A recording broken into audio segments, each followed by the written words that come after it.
The Mandalorian Season 3 finale. Let's talk about it. And of course, spoilers ahead. I felt relief watching this episode because before watching it, I was afraid of what will happen to Bo and Din, of what will happen with the Armorer, of what will happen with Axe Wolves.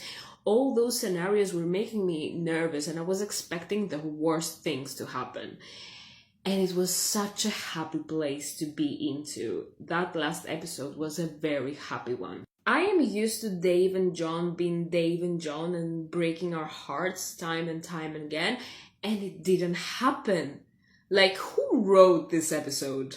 But then again, because I was so afraid before watching the episode, while the fight scenes were happening, I was feeling very nervous. I was on edge all the time, expecting something to go wrong. But it just worked out so well. Also, again, I have to admit that I got a bit emotional when Din Djarin actually officially adopted Grogu. And now I'm a bit confused. Is Din his surname or is Grogu a surname? Because now Grogu is called Din Grogu, which is cute. I also like the fact that the Darksaber is destroyed. Because if you have the Darksaber, you will have people that will desire it. And that will cause destruction. That will cause people to go either one way or the other. That will again divide Mandalorians in the future. And I'm so glad that you don't officially need a Darksaber in order to unify Mandalore. Bo-Katan has been in her redemption arc in this season. And I'm so happy that she is finally the leader she should have been all that time ago.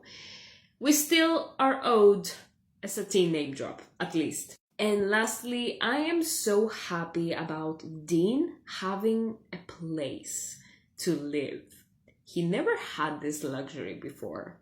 And Grogu hopping on that little pond, catching frogs, cute. I actually want Din Djarin to enjoy the simple things in life because he'd never had them. And lastly, I feel that now The Mandalorian as a whole is officially a series about the journey and the adventures of Din and Grogu.